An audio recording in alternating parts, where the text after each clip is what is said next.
Les scènes de musique alternative du Québec lancent leur campagne de promotion qui vise à soutenir les salles de spectacles indépendants en vous proposant une programmation estivale diversifiée et électrisante avec des noms tels que Fred Fortin, Sonny Duval, Mara Tremblay, Bon Enfant et bien d'autres. Encouragez vos artistes préférés et venez vibrer à nouveau au rythme de leur musique tout en supportant la relance de toute une industrie et ce, en toute sécurité. Consultez notre calendrier de programmation sur le site www.branchez-vous-sur-les-smack.ca et restez à l'affût de tous les événements présentés par nos salles jusqu'à la fin décembre. Branchez-vous sur les SMAC dès maintenant.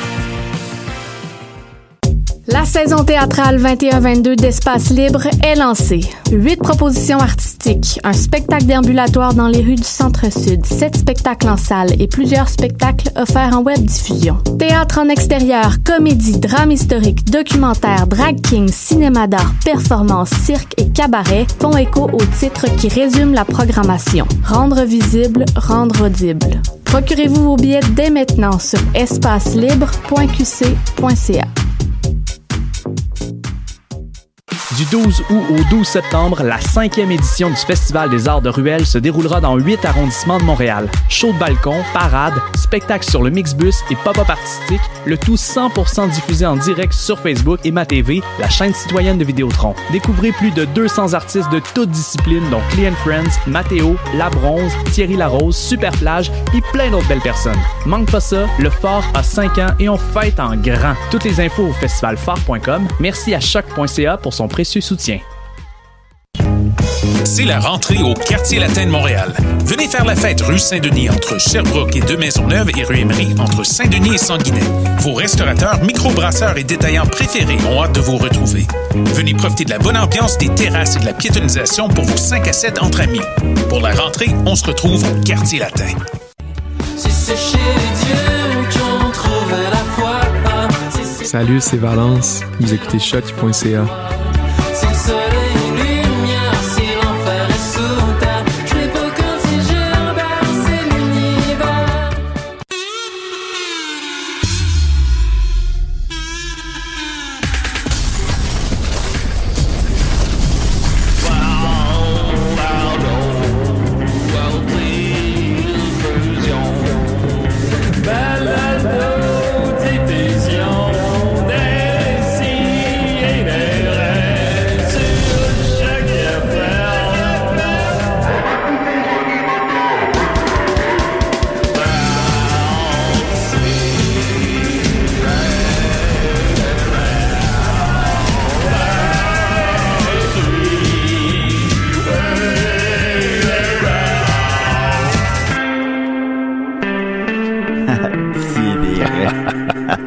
Quel joke!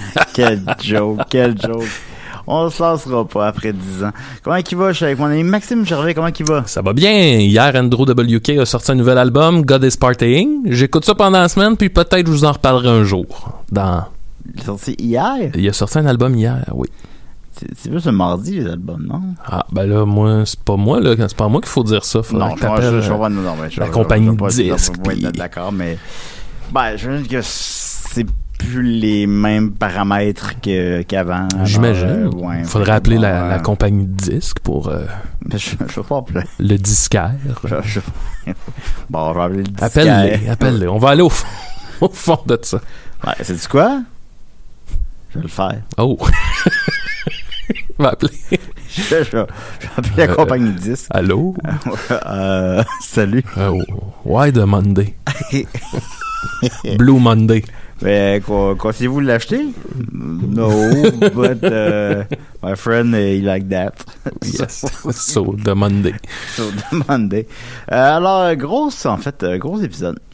Oui. Je l'ai déjà annoncé un peu sur la page Facebook, mais pour ceux qui n'ont pas vu ça, on fait un grand spécial BD québécoise. Ben, je pensais à ça. Je me dis, c'est la BD rencontre le BDSM ce matin. Ben, en fait, j'ai fait des jokes là-dessus, puis je les ai pas conservés. Ah bon, ok. Quand j'explique ça, c'est ça. Oui, bon. Fait que là, eux autres, ils vont appeler, c'est ça, nos amis? Je vais les appeler. Tu vas? Oh, tabarouette! On va espérer que tout se déroule bien. Hey, un vrai Michel Jasmin. Mais les 3 ce matin, je leur ai reparlé par texto, là. Fait que, pas texto, mais courriel. Fait que je pense que théoriquement, tout va bien se dérouler. Tout est sous contrôle jusqu'ici, là. Alors, on va recevoir ce matin, Yves Rodier. Yves Rodier, c'est le nom qui vous le dit moins quelque chose, peut-être. C'est possible. Mais Yves Rodier, en fait, c'est qu'il a fait une adaptation de Tintin et l'Alphard. C'est quoi Tintin et l'Alphard? C'est le dernier album de Tintin que Hergé n'a jamais complété. Oh. Quand il est décédé, en 83, quand je suis né, il y avait 42 pages de faits. Puis encore là, de faits, c'est 42 pages esquissées, là. Puis dans le fond, le produit final aurait possiblement été complètement différent. Tout de même, Yves Rodier, qui est un Québécois, a fait une version entière de Tintin et l'Alphard, dessinée, colorée, qui a connu une espèce de succès mondial culte quand même. Ah oui. Alors c'est ça qu'on va discuter avec lui. C'est comme son You Know You're Right là, de Nirvana, là. Oui, un peu, en quelque sorte. Ouais. Ensuite de ça, on a Jean-Paul Haid. Jean-Paul Haid, est-ce que c'est... Live Aid. Dois-je préciser c'est qui? C'est... je vais le faire. Okay. Merci.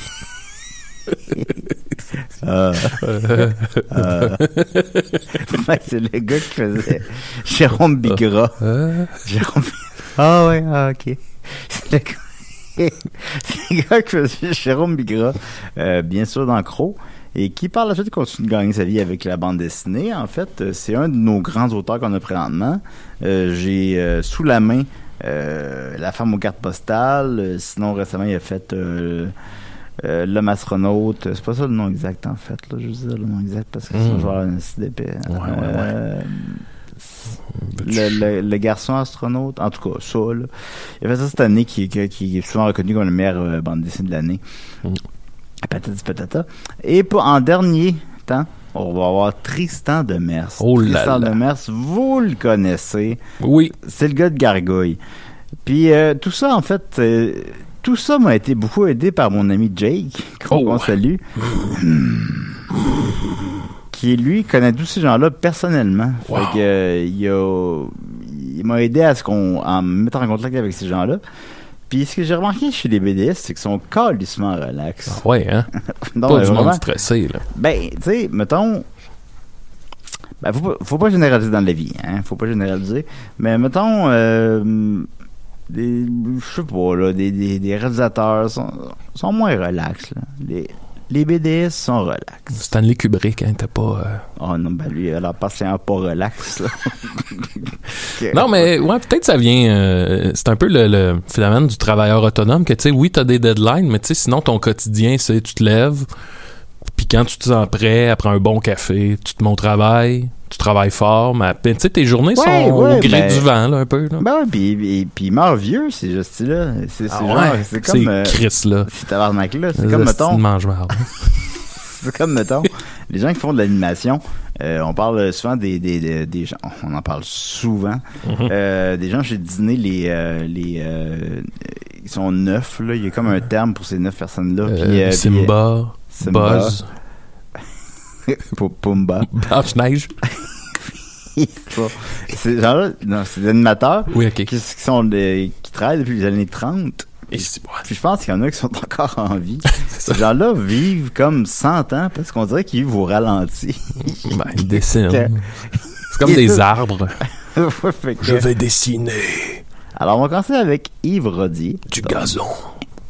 Donc, je vous l'annonce, l'ordre, ça va être Yves Rodier, Jean-Paul Haid et Tristan Demers. Tristan Demers que Jack m'a averti, il y a de la jasette. Parfait. Fait qu'on va essayer de... Ouais, là, il est déjà 11h10, là, au fond. Là. Non, c'est ça.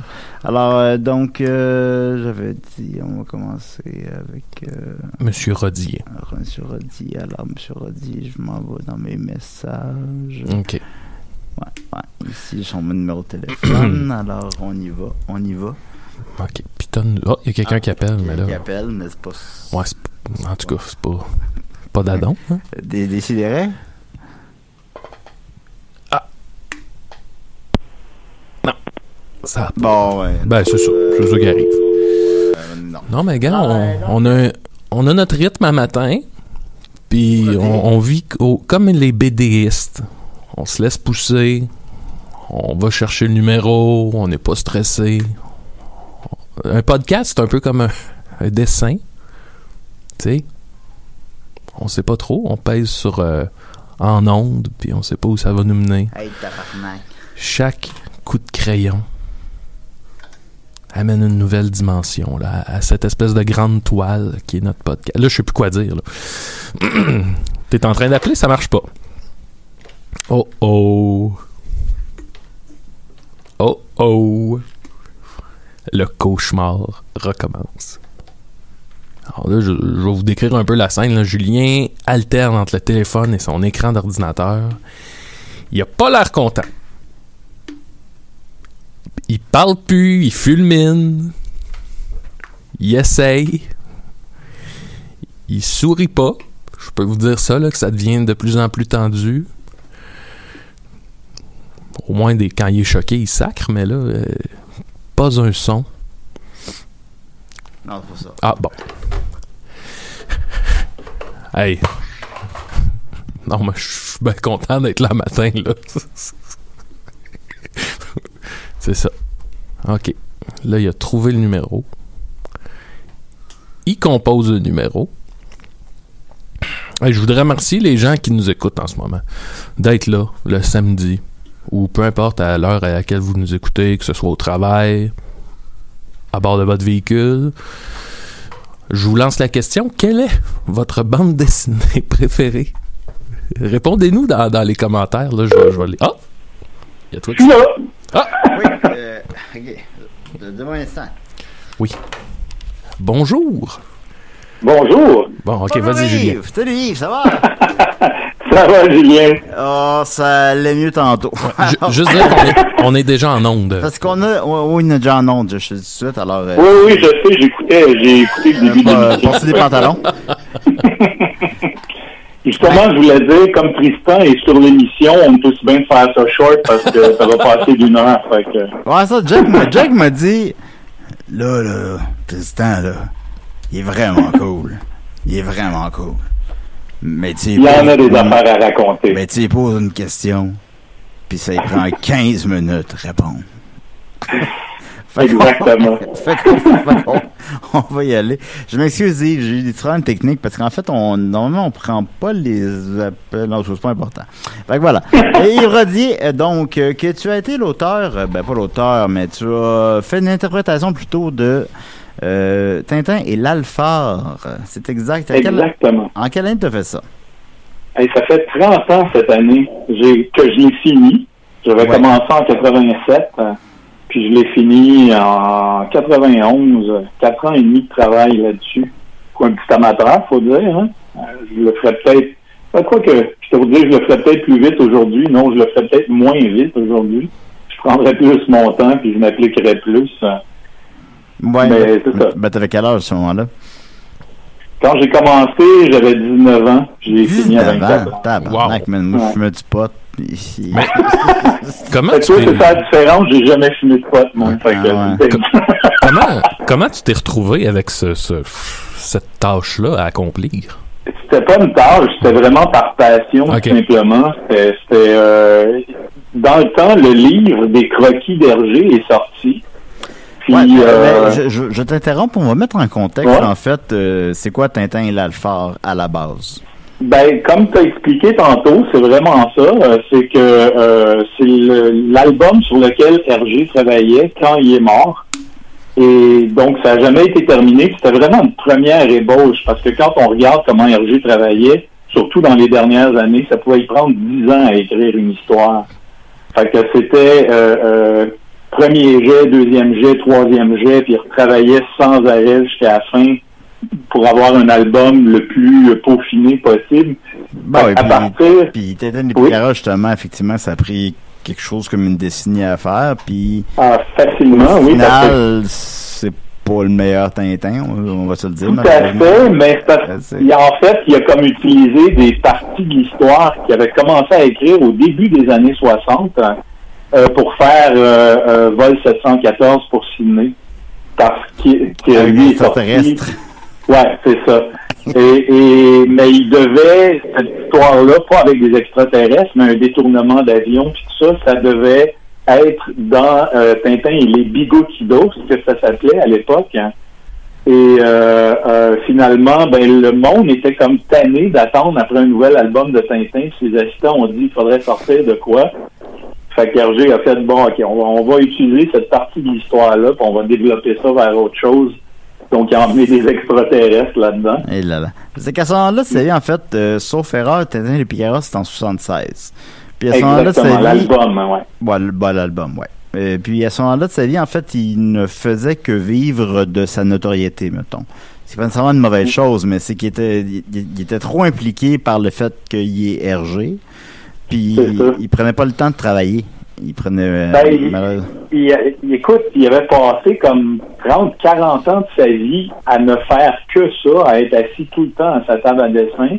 Il n'avait jamais fait de voyage, à part quelques petits voyages autour, aller en Suisse, en France, des affaires comme ça. Et là, il s'était fait une nouvelle femme dans les années 60, qui, elle, était jeune, puis elle avait envie de vivre, puis elle avait envie de voyager. Puis Hergé a dit, je pense que ma job est faite. Je vais vivre un peu plus que de travailler. Il n'y avait plus vraiment besoin de ça. Sauf qu'il y avait une équipe en arrière qui attendait tout le temps une nouvelle job. Tu sais, il fallait qu'ils justifient leur salaire. Mais ça aurait été quoi qu'il n'y en ait plus de Tintin, tu sais? Sérieusement, non, à l'époque, écoute, tu sais, aujourd'hui, Tintin, c'est vieillot, disons. C'est resté vraiment dans son époque. C'est devenu une pièce de musée, en fait. Je pense que c'est ce que Moulinsart voulait, en faire un produit de luxe, c'est une pièce de musée. Ouais. Malheureusement, les enfants s'intéressent moins à Tintin aujourd'hui. Parce qu'il n'y a plus rien pour les enfants, de toute façon, avec Tintin. Tu devances un peu mes questions, en fait. C'est que j'ai l'impression que... Non, pas de souci. Mais j'ai l'impression que Tintin, maintenant, c'est traité comme une pièce de musée. Ouais. Là, il n'y a plus... les jeunes ne s'intéressent pas à Tintin.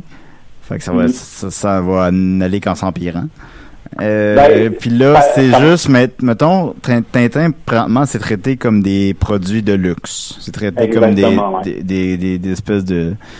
Un bonhomme Tintin dans une voiture qu'on a vu dans un Tintin dans 2 cases pour 95 piastres. Exactement, puis ils te sortent, c'est pas moins 100 voitures de Tintin qu'on a vu dans une case, puis 400 bonhommes de Tintin qu'on a vu dans 2 cases. L'idée, c'est de faire du cash avec Tintin. Il y a plus... Puis bon, de l'autre côté, ils se donnent bonne conscience en disant non, on a fait aussi un musée Hergé, donc on préserve l'œuvre. En fait, c'est rien de ce que... c'est sûr qu'Hergé voulait faire de l'argent avec son œuvre aussi, mais son idée, c'était de faire des histoires pour amuser les enfants depuis le début, tu sais. Et ça a complètement été mis de côté. Non, je comprends. Alors, qu'est-ce qui a poussé Yves, à 19 ans, à terminer Tintin et Ralphard? À cette époque-là, ce qui est quand même, il y a 30 ans, ça fait quand même un bout, Tintin est encore important pour les jeunes, dont moi. C'est drôle de dire ça à 54 ans. Et donc, il avait annoncé la sortie du livre qui était Les croquis de Hergé. Qui est très mauvais. C'est un point, c'est comment dire, c'est une vue intéressante sur son travail, tu sais. Mais pour monsieur et madame tout le monde, ça a zéro intérêt. Non, très très mauvais, c'était peut-être un petit peu rough, là. Mais mettons, tu l'achètes sans connaissance de cause au magasin. Tu ramènes ça à la maison, puis c'est rien, là. Débande vite, mettons. On peut le formuler comme ça, oui, effectivement. Voilà. Mais moi, justement, quand j'avais entendu ça, c'est un de mes frères qui m'en avait parlé. Il dit, ils vont sortir un nouveau Tintin. Puis je savais qu'Hergé était mort depuis 3 ans.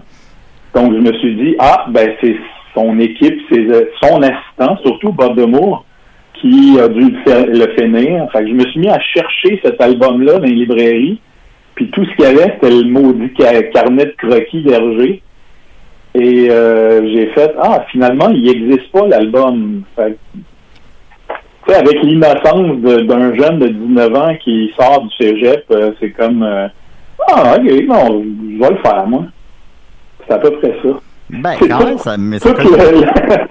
Le cheminement de ma pensée, c'était ça, tu sais.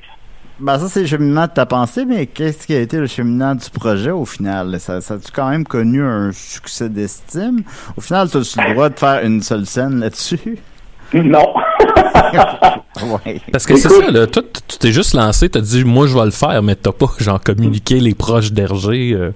Pas à ce moment-là, non. Okay. Ben oui, j'avais communiqué avec son assistant, Bob Demour, pour, en fait, pas lui demander son assentiment, parce qu'il n'y avait pas les droits là-dessus, de toute façon, mais juste pour me renseigner sur les outils de travail que Hergé utilisait, les plumes, le papier, des choses comme ça.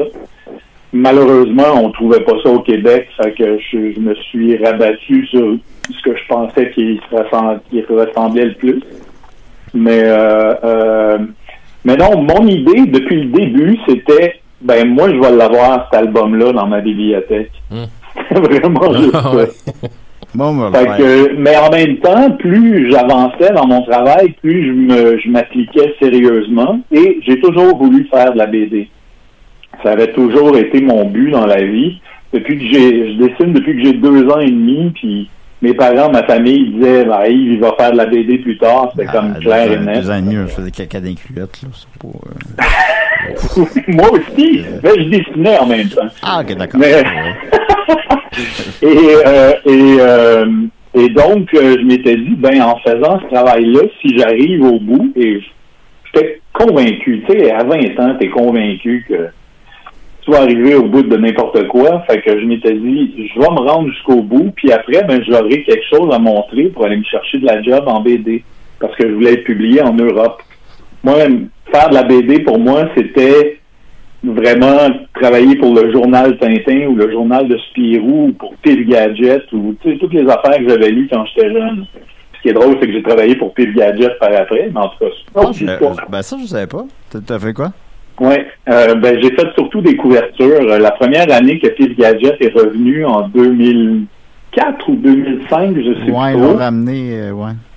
C'est ça, j'ai fait comme la première année, j'ai fait, je pense, 6 ou 7 couvertures. C'est un mensuel. Fait que la majeure partie de l'année, les couvertures étaient de moi. Puis j'ai illustré des rubriques, je pense. J'ai illustré un conte, ça je me rappelle. Écoute, ça commence à être loin que ça. Mais c'est une fierté pour moi. Il n'y a pas trop de métier. Mais aussi, de toute façon, l'histoire durait 42 pages, en quelque sorte. Encore là, la légende dit qu'il y a quelques cases qui ont été supprimées. Pour que une couple de pages, je pense même, mais qui était comme pas finie, il y avait quelques cases à gauche et à droite. Pour que ça se termine sur la mort de Tintin. On s'entend qu'Hergé n'aurait pas tué Tintin. Là.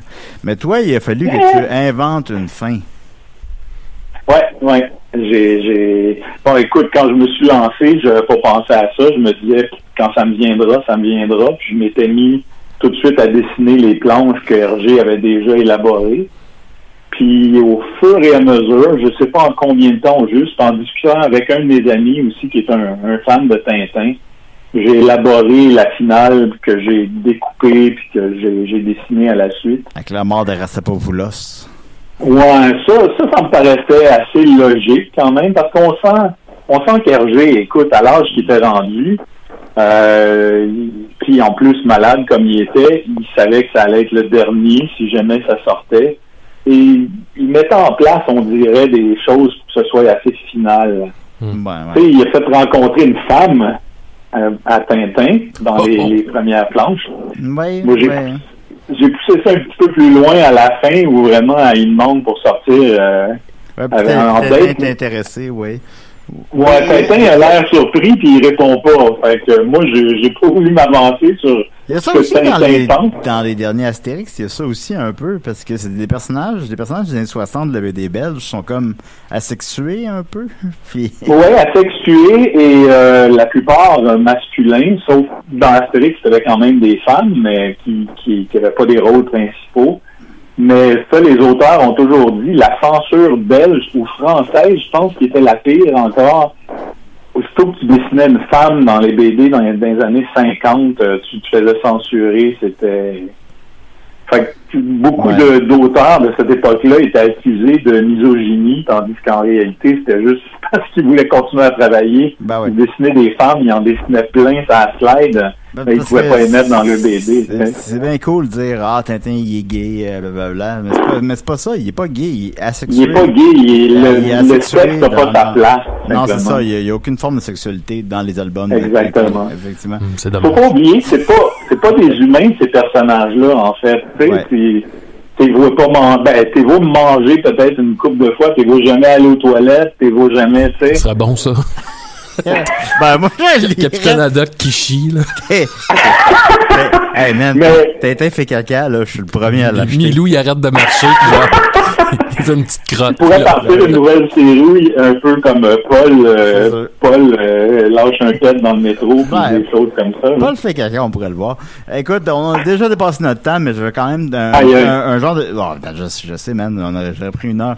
Mais un petit 30 secondes, Yves, par la suite, vous avez travaillé sur des séries animées, sur Fantomètre, Le Marsupilami, Papyrus, Bob Moran. Qu'est-ce qui se passe avec Yves maintenant? Yves a pris sa retraite en 2014. J'ai fait des BD personnels qui ont été publiés en Europe. Les aventures de Simonian chez Glénat et les aventures d'El Spectro aux éditions du Lombard. Et finalement, je me suis tanné parce que ce qui intéresse le monde de Yves Rodier, c'est surtout Tintin. T'es pogné avec ça. Ouais. Je suis pogné avec ça. Et les éditeurs, c'est pas le monde qui te valorise le plus. Tu sais, ils te font toujours sentir comme s'ils te font une faveur en publiant. Fait que j'ai tout lâché ça. Puis maintenant, je gagne ma vie surtout en faisant des dessins de commande de Tintin. Donc, je travaille directement pour des fans. Je sais que ça me fait plaisir. De vengeance. Là. Pas vengeance, c'est pas le bon mot, là, mais une espèce de... En tout cas, maintenant, tu travailles pour ces gens-là qui t'ont couru après le 30 ans. Exactement. Puis, écoute, eux autres, ils te font pas sentir qu'ils te font une faveur, s'ils sont vraiment contents. Et moi, je sollicite jamais personne. C'est le monde qui me contacte, qui disent est-ce que tu pourrais me dessiner telle affaire? En fait, c'est du commission work, comme on appelle dans le comic book, là, tu sais. Comme les vieux dessinateurs qui travaillent plus pour le comic book, mais qui continuent à faire des dessins quand même pour les fans, ben, j'ai comme traduit ça pour la BD européenne, mettons. Ah bon. Ben, merci beaucoup, Yves. Pour ça m'a fait plaisir. Non, c'est fascinant pour vrai. Je parlerai de ça pendant 2 heures. Moi, j'adore ça. J'adore Tintin, j'adore... moi aussi. Puis, Maxime moins, là, mais... Un peu. On ira prendre une bière ensemble, pour on en jasera. Ah bah oui, ce sera le fun. Ça commence un dessin de Tintin qui fait caca. Puis, je te souhaite une très belle journée. Ça marche. Salut. Merci beaucoup. Au revoir. On vient de parler avec Tintin. Peux-tu croire qu'on vit ça un matin? On a parlé avec Tintin.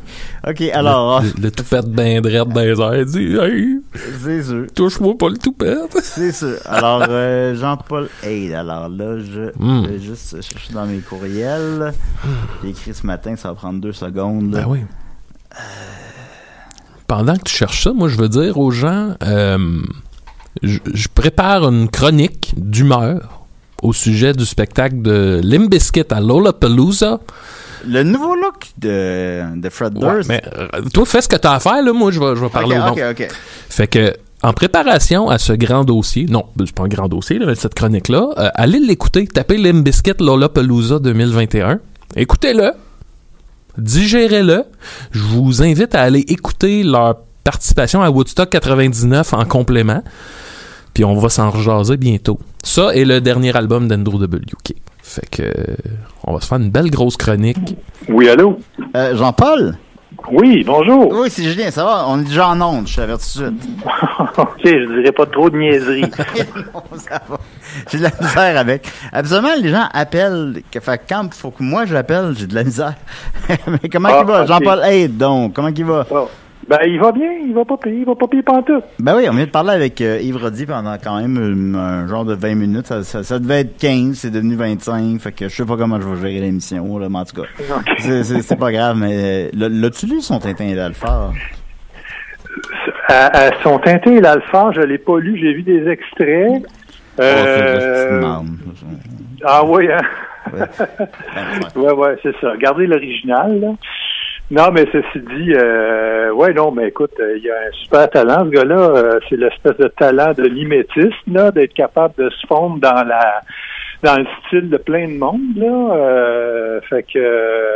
En fait, je suis surpris et je me dis peut-être que lui aussi, il attend peut-être le jour où ils vont ouvrir les possibilités pour une suite à Tintin, le jour où ils feront plus d'argent avec, là, parce qu'ils font plus d'albums. C'est pas tant qu'ils font plus d'argent, c'est que ça devient dans les droits.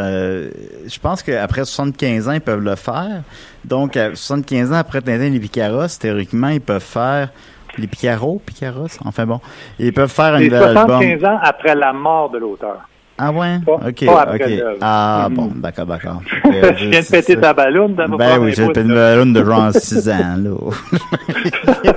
Bon, mais c'est pas grave. Jean Paulette, pour rapidement, bien évidemment, t'es BDiste.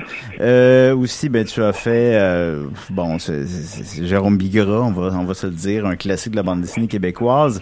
Et cette année, Le Petit Astronaute, qui est presque la BD de l'année, peut-être, là. Comment tu vis avec la réception de la bande dessinée? Ah, écoute, super bien. Très mal. Non, c'est un grand drame dans ma vie. Au contraire, écoute, je suis évidemment toujours un peu surpris parce que tu sais jamais. C'est chaque fois que tu sors un album qui te dit, hey, ça va être quoi? Puis les gens s'attendent toujours à que tu accotes la qualité du précédent. Tu sais. Fait que plus tu fais des albums, plus la barre est haute. Ce qui fait que là, visiblement, en tout cas, ça a bien été. Ce qui fait que ça me fait très peur pour le prochain, en fait. Mais non. Donc, c'est ça pour dire que non, c'est un accueil exceptionnel pour une BD québécoise. On s'entend chez un éditeur, La Pastèque. Gros éditeur ici, mais petit éditeur en Europe. Fait qu'on n'a pas les moyens. Paul sortent partout dans le monde, quand même, non? Oui. C'est pas tellement de sortir partout dans le monde, mais d'être capable d'avoir, tu sais, comme une grosse machine, quand tu sais que tu as un bon album, tu as des décisions financières à prendre pour la promotion.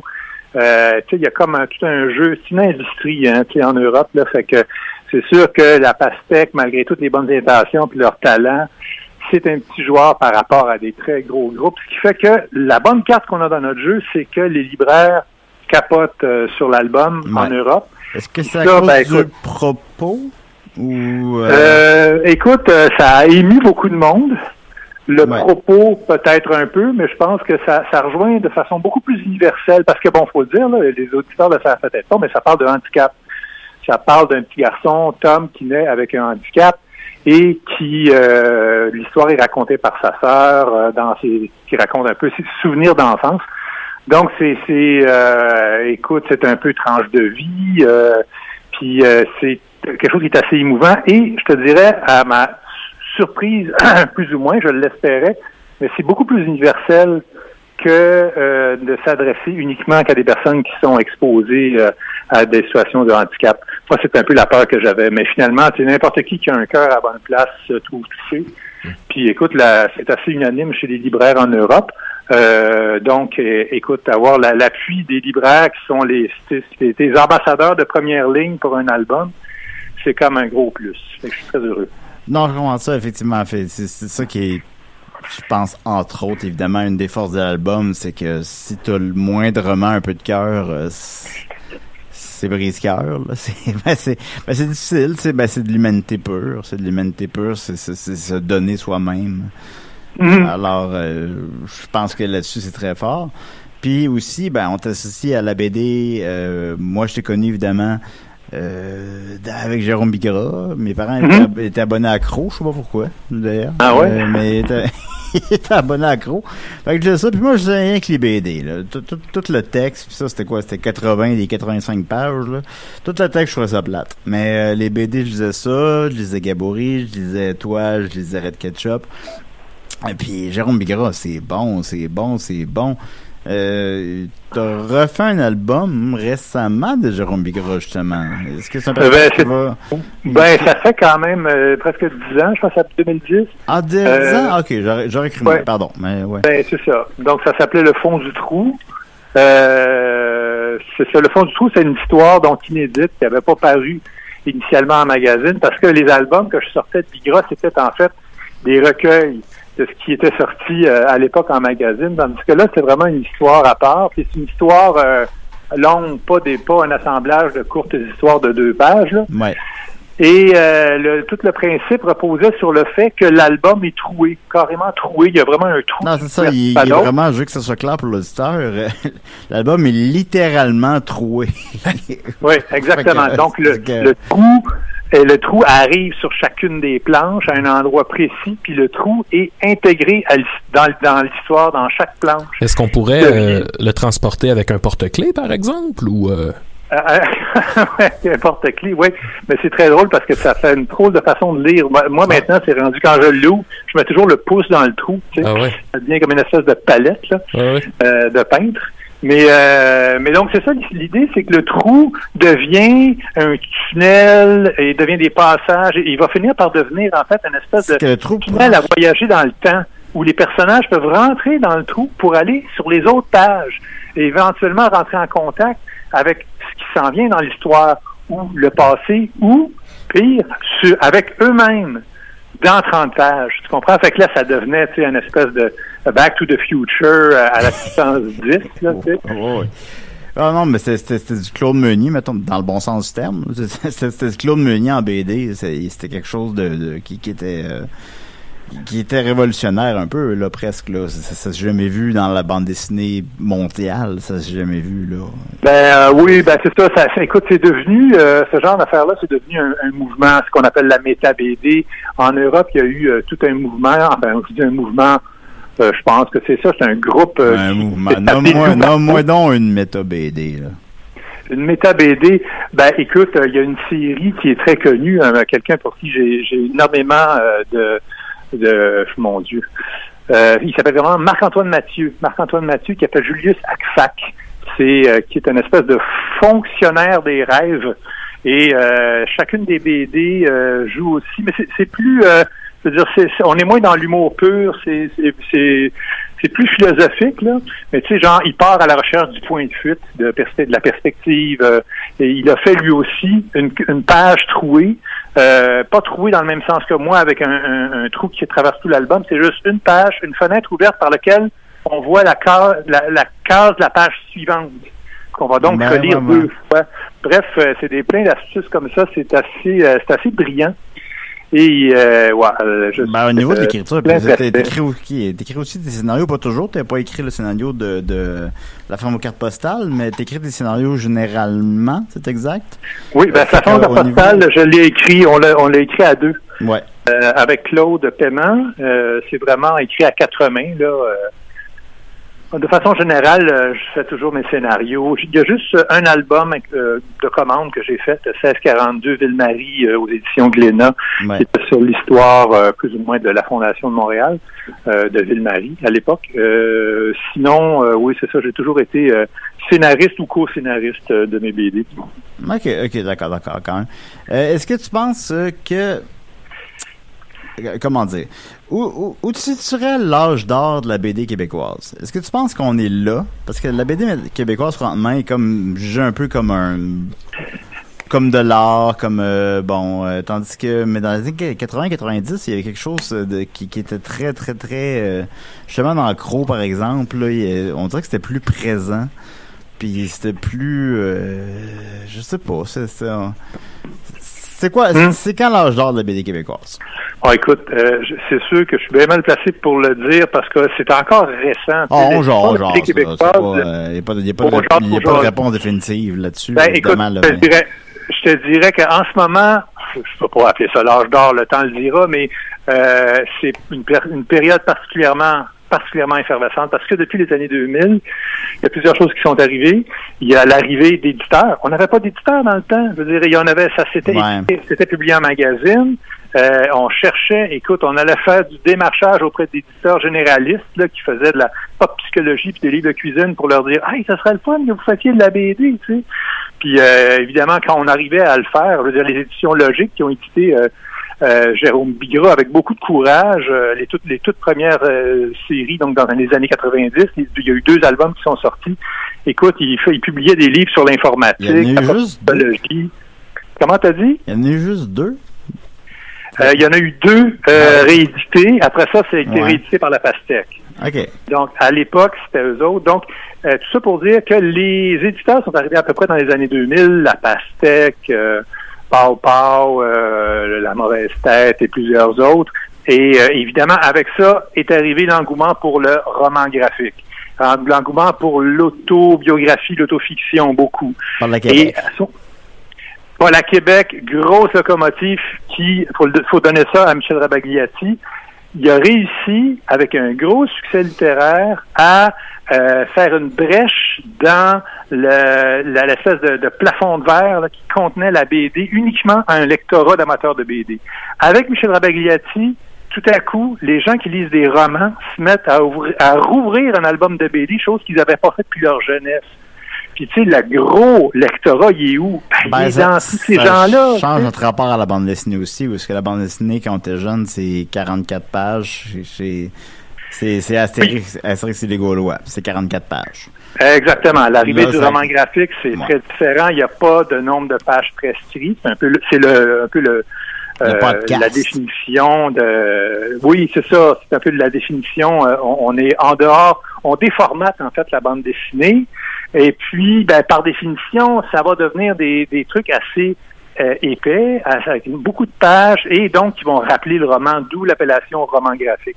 Je te dirais que le roman graphique, c'est absolument pas une façon de dire que c'est de la bonne ou meilleure bande dessinée qu'autre chose. Il y a des merdes sans nom. Non, c'est un changement de format, c'est tout. C'est pas... Exactement, c'est juste un format. Ouais.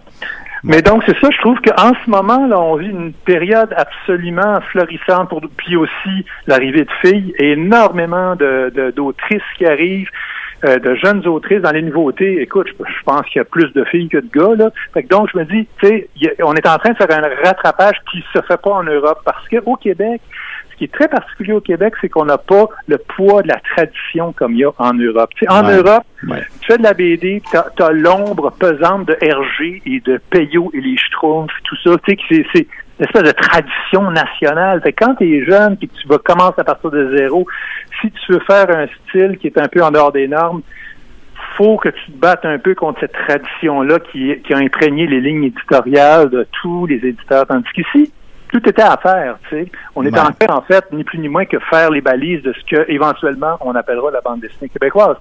Mais, bref, tout ça pour dire que des succès internationaux aussi, les Nombris, Rodier, mais les Nombris, on oublie que c'est québécois. Les Nombris, effectivement, comme tu le mentionnes, c'est un des plus gros succès chez Dupuis présentement. Oui, exactement. C'est un couple québécois qui fait ça. Puis, je pense malheureusement que M. Tout-le-Monde n'est pas au courant de tout ça. Oui. D'abord, une question bête. Est-ce qu'on peut gagner sa vie avec la bande dessinée au Québec? Au Québec, c'est assez difficile si tu restes au Québec. Si tu fais des contrats à l'étranger, c'est plus possible. Mais il y a des compromis à faire. Premièrement, il faut que tu aies le talent pour le faire, parce qu'évidemment, il faut que tu accotes les talents internationaux, parce que là, il faut que tu sois au palmarès des meilleurs dessinateurs ou scénaristes, mais à côté de toi, tu as des Italiens, des Allemands, des Français. Tout le monde va frapper à ces portes-là. Et il faut que tu acceptes aussi de faire de la commande beaucoup. Avant qu'on te fasse confiance pour un album de ton propre chef, tout ça, à moins, sauf exception, parce qu'il y en a, entre autres les Nombris, ils sont arrivés avec leur projet, mais de façon générale, tu rentres dans une ligne de production, une chaîne de montage, là, tu sais, puis t'es un maillon, t'es le dessinateur, ou t'es le scénariste, etc. Ou t'es malheureux, c'est pas très de la même manière que le cinéma ou la littérature, c'est de la littérature, évidemment, là, mais c'est pas très de la même manière, un peu, on dirait. T'es comme plus un tâcheron qu'un artiste. Écoute, tu commences comme ça pour éventuellement aspirer à autre chose. Au Québec, c'est différent, parce qu'au Québec, évidemment, c'est un peu l'avantage, c'est que tu es maître d'œuvre, tu es maître de ton affaire, puis c'est un peu, je te dirais, la rançon du fait d'être très mal payé pour le faire. Là. On peut pas quand même t'exiger des trucs, si t'es pas payé. Donc, de façon générale, au Québec, les œuvres sont beaucoup plus personnelles parce qu'il y a moins d'argent en jeu. C'est aussi bête que ça. S'il se mettait à y avoir beaucoup d'argent en jeu et que ça devienne quelque chose de plus près d'une industrie comme c'est en Europe, les choses seraient probablement différentes. Ceci dit, je veux quand même amener l'autre côté de la médaille. C'est très difficile en Europe de vivre la BD. Ça, c'est quelque chose que, tu sais, on a une espèce de vision un peu idyllique de l'Europe, mais je pense que la grande majorité des auteurs de BD en Europe ne vivent pas de leur plume, là. Et même les tirages sont tellement bas en ce moment, ils ont tellement diminué parce que devant la crise de la bande dessinée, parce que la bande dessinée est continuellement en crise en Europe, les éditeurs ont doublé, voire triplé le nombre de titres qui sortent. Une grosse hausse des mangas aussi. Oui, les mangas qui ont pris énormément de place. Écoute, il y a 100 titres francophones qui sortent par semaine. Alors, faire ta place là-dedans, c'est quelque chose. Donc, tout ça pour dire que les tuniques bleues, volume 56, ben, tu sais. Oui, exactement. Alors, ils font évidemment revivre leur série ancestrale. Ils remettent des jeunes dessinateurs là-dessus. On trouve toutes sortes d'espèces de formules. Mais les tirages baissent. Ils baissent au point que, pour un auteur québécois, si tu fais des trucs assez nichés et qu'au Québec, tu es connu, je te dirais même pour moi, faut que je me pose la question, ça vaut-il la peine d'aller en Europe? Tu sais, parce que être noyé dans un catalogue européen avec quelque chose de personnel, ou ici, avoir toute une petite maison d'édition derrière moi, mais qui me soutient et puis qui va faire tous les efforts possibles pour que ça se fasse, je te dirais que la question se pose, tu sais, d'autant plus que si tu édites en Europe, ben écoute, si toi tu t'adresses à des Québécois, ils feront pas le même effort pour le lectorat québécois au niveau de la promotion, au niveau des prix. Les prix vont être beaucoup plus élevés en amenant des albums ici, par exemple. Donc il y a beaucoup de choses qui rentrent en question, mais donc tout ça pour dire qu'au Québec, la majorité des auteurs ont une deuxième carrière. Moi, je suis illustrateur. Je fais de l'illustration de commandes de toutes sortes. Il y en a qui vont travailler dans le jeu vidéo, sur le web, d'autres qui vont faire beaucoup d'animation, de représentation dans les classes, chez les artistes à l'école, etc.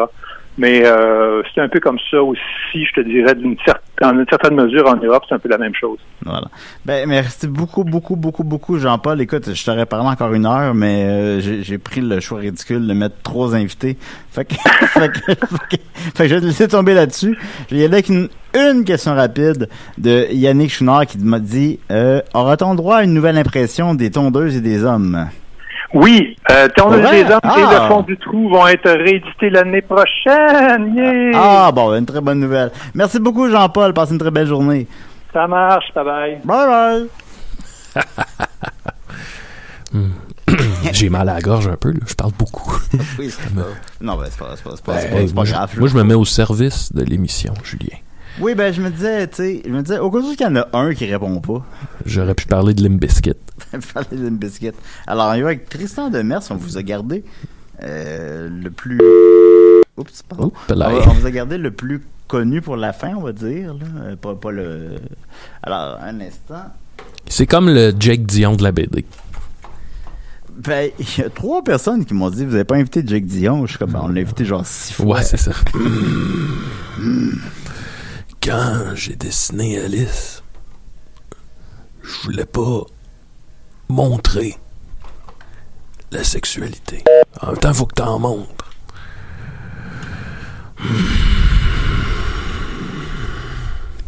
Bon. Alors, Julien est en train de composer.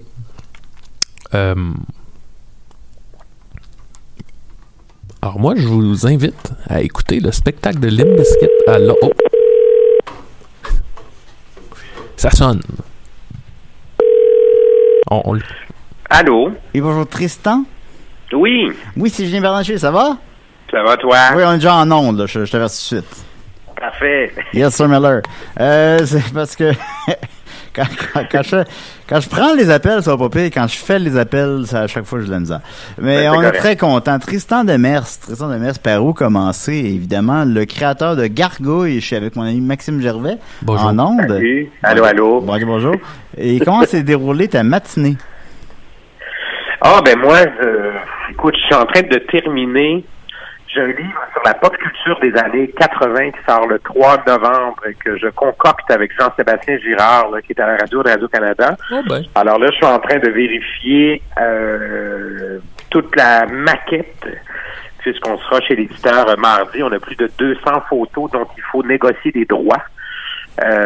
Donc là, je devais échanger une couple de photos là sur Getty avec photos de Madonna puis de Jane Fonda, entre autres, ce matin. Et puis sinon, j'ai une autre série qui s'appelle Oupelay, une série de BD pour les 19 ans. Oupelay, ça, je fais ça avec Dr Nadia Gagné, qui est psychologue. Alors là, je suis sur les dernières planches du prochain album qui va paraître, et c'est une série de BD qui outille les enfants pour apprendre à mieux gérer leurs petites émotions du quotidien, finalement. L'anxiété de performance, des choses comme ça. Quand je me fâche parce que j'ai la diarrhée, qu'est-ce qu'il faut que je fasse? Il faut que tu prennes mon Oupelay spécial gastrique. Non, il n'existe pas encore.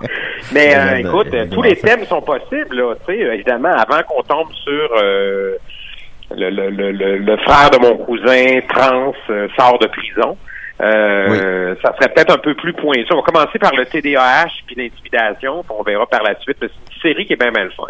Sinon, j'ai le prochain Gargouille aussi qui sort bientôt, donc je suis en train de faire un peu le plan promo pour ça. Puis j'ai hâte de me promener. Parce que normalement, je visite des salons du livre. J'en ai manqué 19 dans 4 pays en 18 mois de pandémie, évidemment. Il n'y a plus de salon parce que, bon, les gens me disent, ben voyons, on peut pas recommencer. Ben non, parce que quand tu vas au théâtre ou au cinéma, tu es assis, tu regardes dans la même direction. Au salon du livre, on est 120 000, on se promène, on taponne tout, on va dans tous les sens. Ouais. Évidemment que c'est pas bon pour le virus, ça là. Fait que nous, on n'a toujours pas recommencé à travailler. Fait que je prends du contrat de décembre, puis sinon, pour le reste, des projets télé, des choses comme ça, mais j'ai pas de tournage non plus en ce moment. Fait que, écoute, je me souviens que tu as travaillé pour Vidéotron, Vidéoway, plutôt. Oui. Alors, j'avais 17 ans, ça prend 30 ans, mais oui, tu te souviens de ça, je co-animais les branchés. Oui, t'as raison. Je suis du Club des 100 watts dans ce temps-là. Parce que j'étais au Club des 100 watts, j'ai commencé à PQS dans le temps, à la salle des nouvelles. Il faut commencer à quelque part, puis aussi, moi, Jake m'a briefé sur chacun de mes invités le matin, puis il t'aime beaucoup, sincèrement, il t'aime beaucoup, il dit que t'es super drôle. Il me disait... Tristan. On a eu bien de fun, oui, on a eu bien de fun. Il s'est ouvert, il quand il commence à parler. Il s'est ouvert le pied, Jake, il s'est ouvert le pied ou l'orteil quand on était dans un salon du livre, le sang pissait partout, je me souviens de ça. Ah, il aime ça, je sais pas dans quel contexte, mais tu sais, nos fameuses folies de salon qui finissent toujours par je sais pas moi, un rein retiré suite à une beuverie. Non, j'exagère, mais c'est vrai que c'est ça qui me manque. Ben oui, j'aurais aimé vivre ça. J'ai lancé un album l'année dernière de Bernacchi Joe. On va en faire un autre l'an prochain. Et on rend hommage d'ailleurs à Gargouille. Je te l'ai envoyé. Et tu as approuvé. Oui. Peut-être que tu te rappelles pas, puis je t'en tiens pas rigueur si tu t'en rappelles pas. Là. Mais tu avais approuvé. Puis, oui, écoute, moi j'ai un bon sens de l'autodérision. Là, ça fait pas... Mais tu vas pas de riser, tu vas pas grand-chose. Ben, c'est que mon personnage... il savait pas comment se faire publier, puis finalement, il est couché avec Gargouille. Il est couché avec Gargouille, c'est bien correct, ça. Ah, ouais. On est tous un peu putes, hein? C'était comment? C'était-tu... Non, ben, attends, on le voit pas. Hey, moi, j'ai déjà vendu... Tu te souviens des popsicles Gargouille? Ben, c'était dans mes questions, mon ami. En fait, combien de temps ça a duré? Puis c'était quoi la saveur des popsicles Gargouille? Ça s'appelait sucette plouf à l'eau glacée. Il y en avait un aux fruits tropicaux, puis l'autre au lait glacé à la gomme ballon. OK. Ça a l'air... encore des petits vols. De quoi ramener tes problèmes gastriques dont on parlait au tout début, mais... Non, mais écoute, ça a marché. Il y a bien plus de monde qui mange des popsicles. Tout le monde mange, mais c'est pas tout le monde qui lit. Si j'avais voulu être millionnaire, je vendrais du papier de toilette. Hein. Tu lis pas, mais t'es sûr de te torcher. Tu sais, c'est un peu ça. Fait que, on avait fait des soupes.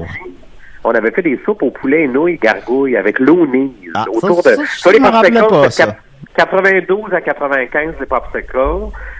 Les soupes au poulet, c'est 96, 97. Je pense qu'il y a eu des carreaux Rice Krispies au début des années 2000. Puis on a eu... Qu'est-ce qui les diffère des autres carreaux Rice Krispies, mettons? Qu'est-ce que quoi? Qu'est-ce qui les diffère des autres carreaux Rice Krispies? Rien, il y a Gargouille dessus. C'est comme quand tu vas s'inscrire un autocollant Star Wars sur une clémentine. Ouais. C'est la même Christie clémentine. Hein? Ben, pour être honnête, là. En fait, ce qui est différent, c'est que c'est québécois. Oui, ben ça c'est cool, j'avoue. Écoute, moi, j'ai toujours bien du fun avec ça, les produits dérivés, tu sais. Là, j'en fais un petit peu moins. J'ai des têtes d'oreiller qui brillent dans le noir, quand même, c'est pas rien. Mais pour la boutique en ligne, des choses comme ça. T'as des têtes d'oreiller qui brillent dans le noir? Qui brillent dans le noir. Hey, on a 1000 directions de questions, là. Ça va. Moi, je voulais qu'on commence avec... Je voulais qu'on commence avec ton parcours. Parce que t'as commencé à 9 ans, quand même. À 10 ans. Attends, à Gargouille à 10 ans. Ah ben, selon Internet, 9 ans. Mais en tout cas, c'est toi qui sais. Ah ouais, c'est en mars 83. OK. En même temps que NoFX. Écoute, en même temps que bien des affaires. Oui, c'est ça. En même temps qu'Hergé. Il y avait... c'était ma petite revue photocopiée, les gens s'en souviennent, ou en tout cas, ou les parents de ceux qui t'écoutent s'en souviennent. Parce que mine de rien, c'était toujours bien 38 ans. Tu sais, fait que dans le fond, c'est souvent le parent qui maintenant a un enfant qui lit mes BD, mais son père était, mettons, abonné à ma revue dans le temps. Mais tu vois, à 14 ans, en secondaire 2, j'avais 2200 abonnés, 2 employés, puis un bureau. Puis c'est drôle, j'avais un développeur commercial, puis un graphiste, mais que je payais aux 2 semaines. J'avais mon bureau, mais il avait l'âge d'être mes parents. Non, mais t'avais une tabarnak de revues à 12 ans. Qu'est-ce qui se trouvait là-dedans? Ah, il y a quoi? Il avait la petite BD de Gargouille, mais il y avait des petits jeux, des concours. Et puis j'allais voir des commanditaires, là. Tu fais gagner un vélo, mettons un BMX, là. C'était pas rien. Non, mais c'était pas j'invente dans ma chambre un concours, puis non, j'allais chercher un partenaire, puis j'avais le Canal Famille aussi, ou Vidéotron, là, TVJQ. Dans le temps, Gargouille était... Quand j'avais 13 ans, Gargouille était le porte-parole de TVJQ, qui est l'ancêtre de Canal Famille. C'est la télévision des jeunes du Québec. C'était au câble, c'était 26. Puis Gargouille était le porte-parole, mais moi j'avais 13 ans, fait que j'avais déjà une entente avec Vidéotron, des revenus de droit pour avoir octroyé l'image du personnage, puis je me servais dans mon deal, je leur ai demandé aussi d'être partenaire pour financer mon magazine.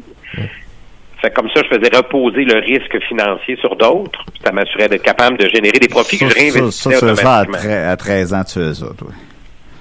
Oui, mais parce que moi, je me suis dit, tu peux bien te payer plein de verres de lait, mais achète-toi donc une vache. Comprends-tu? Ça veut dire que investir sur une vache. Parce que souvent, on t'associe justement, j'ai l'impression que t'es l'homme d'affaires de la bande dessinée québécoise. Puis je dis pas ça péjorativement. Je vais être clair là-dessus. Oui, je comprends. T'es quelqu'un qui a réussi très jeune à créer un empire qui se maintient aujourd'hui. Comme Anne-Marie Lozic. J'ai comme 6-7 employés pigistes, là, calmons-nous. Pendant la pandémie, l'empire... Un empire. L'empire contre-attaque. L'empire comme dans Star Wars, là. C'est contre-attaqué. Non, écoute, mais c'est sûr que moi, quand j'avais 12-13 ans, je lisais les livres que je lisais, là, bon, mis à part les BD, évidemment, c'était, je sais pas moi, Steinberg, le démantèlement d'un empire familial, ou Coca-Cola, l'enquête interdite, Sous les arches de McDonald's, Walt Disney, la face cachée derrière le masque du prince de Hollywood. C'est très racoleur comme titre, mais c'est le genre de livre que j'aimais lire sur comment ça se fait que tu achètes une figurine Star Wars, puis dans le fond, tu te préoccupes pas trop de savoir comment elle s'est ramassée dans ta chambre. Moi, ce que j'aimais, c'est le principe de la licence octroyée, la part de risque. C'est très intéressant, ça, en fait, parce que justement, t'es le seul qui a fait, sauf erreur, t'es le seul qui a fait ça ici. C'est vrai, il y en a pas, en BD, il y en a pas tant que ça. C'est vrai. Ben, moi, c'était aussi, comment je pourrais dire ça? Je me suis inventé un modèle d'affaires. J'ai regardé tu sais, dans la chaîne du livre, celui qui fait le plus de sous, c'est le libraire. Il fait 40%. Ben moi, je me suis dit, je vais faire des partenariats avec mes éditeurs. D'abord, pour garder les droits liés aux produits dérivés. Puis souvent, tu signes un contrat avec un éditeur. Puis là, il y a une clause qui dit, les produits dérivés sont à lui. Je fais parfait. As-tu engagé quelqu'un qui va pitcher pour faire des pyjamas, des boîtes à lunch, des napperons Gargouille? Il dit non. Mais pourquoi tu gardes les droits? C'est dans ton modèle d'affaires d'éditeur. Tu ne t'as pas prévu de toute façon faire des carrés au Rice Krispies, je vais m'en occuper. Qu'est-ce que t'en penses? Fait que moi, j'ai toujours retiré cette clause-là. Non, mais c'est parce qu'à un moment donné, prouve-moi. Ouais. Je veux mettre la donnée, mais c'est une fucking personne qui est payée pour s'occuper d'en développer. Je vois pas pourquoi je te donnerais des droits que je pourrais, moi, octroyer à quelqu'un d'autre. Comprends-tu? Fait que c'était toutes des... Fait que là, je me suis dit, je vais m'arranger pour être le meilleur client de mon éditeur en étant le libraire ambulant de mes propres livres. Ce qui fait que quand je fais un salon du livre, depuis 36 ans, les salons, ben, j'agis comme libraire. Donc, je fais la cote d'un libraire sur les livres que je vends, plutôt que de faire 8 à 10% sur des livres que je fais vendre à un libraire qui représente l'éditeur dans un stand au Salon de Sept-Îles, mettons. Ça se fait que c'est moi qui arrive avec mon stock des palettes, je vais les rouler, puis au moins je peux gagner ma vie comme ça. Je peux me concentrer sur le créatif, puis j'ai pas besoin de vendre des hamburgers ailleurs en plus. Ben, Tristan, on n'a plus une seconde. On finit sur cette belle note. On finit là-dessus. Hey, puis chose ça plate, parce que pour vrai, je te jure, ce matin, j'ai lu Tintin et le Québec, puis Astérix chez les Québécois, puis j'aurais vraiment voulu